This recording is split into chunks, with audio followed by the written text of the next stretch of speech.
Del Santo Evangelio según San Mateo, capítulo 7, versículos del 21 al 27.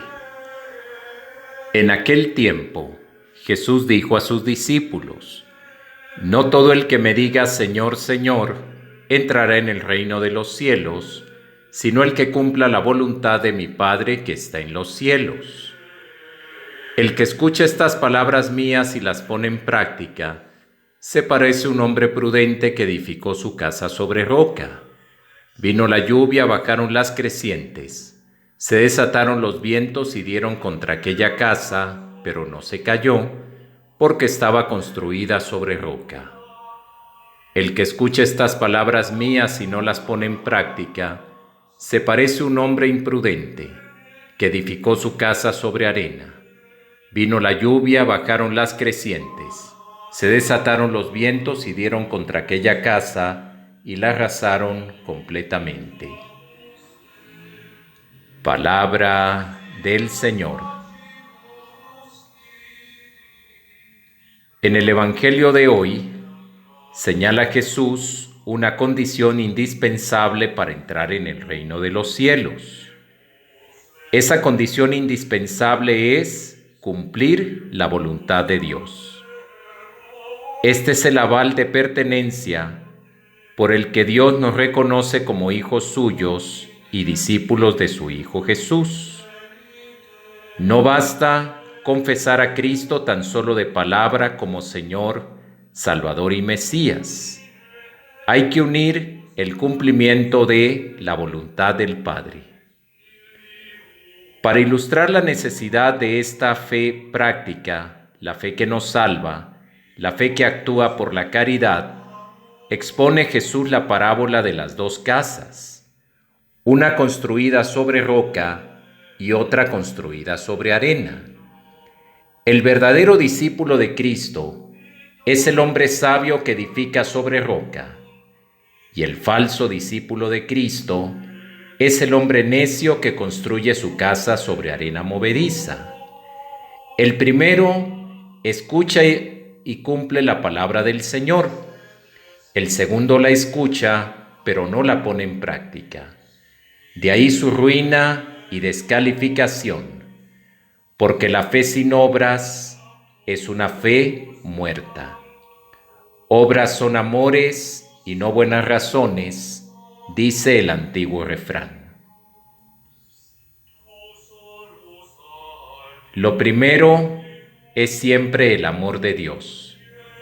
Después, lógicamente, se nos surge una respuesta personal mediante la conversión del corazón y la fidelidad cotidiana al Señor. De esta manera uniremos fe y obras, creencias y conducta, y evitaremos un escollo frecuente causa de desprestigio y antitestimonio cristiano: el divorcio entre fe y vida por parte de quienes se confiesan creyentes y practicantes. Cumplir la voluntad de Dios supone conocer el querer divino. ¿Dónde encontrar una guía segura que nos libre de ilusiones y subjetivismos? Lo encontramos en la persona y la conducta de Jesús de Nazaret, quien pudo afirmar: mi alimento es hacer la voluntad del Padre que me envió. Y en el momento de la prueba suprema de su pasión repetía: Padre, no se haga mi voluntad, sino tu voluntad. En el huerto de Getsemaní, cuando Jesús expresaba: Padre, si es posible, haz pasar de mí este cáliz, pero no se haga como yo quiero, sino como quieres tú. Por tanto, siguiendo el ejemplo de Cristo, acertaremos. Él habló y actuó con autoridad. La palabra de Dios es viva y eficaz. Descubre los pensamientos e intenciones del corazón. Es como una espada de doble filo.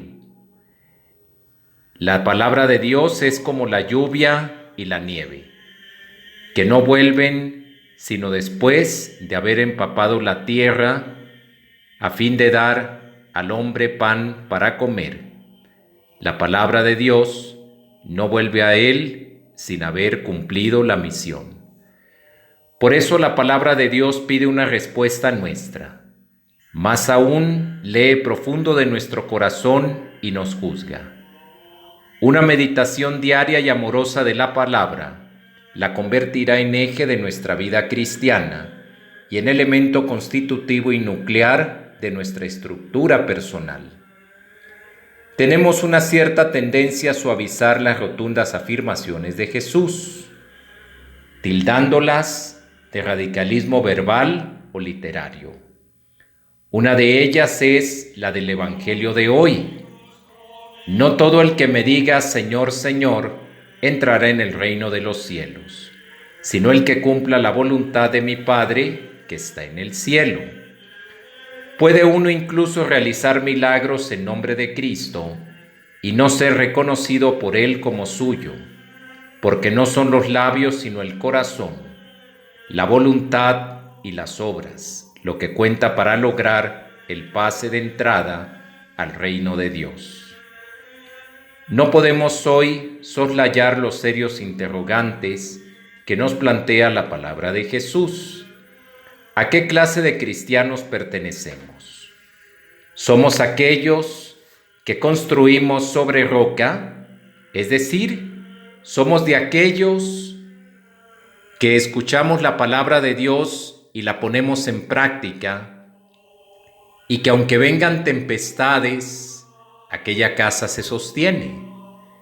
Somos de esta clase de cristianos que escuchamos la palabra de Dios y la ponemos en práctica, y tenemos esa solidez de que nada puede desbaratarnos, porque estamos afianzados en Cristo, roca firme. ¿O somos de aquellos que estamos construyendo sobre arena, que escuchamos la palabra de Dios, pero nos entra por un oído y nos sale por otro?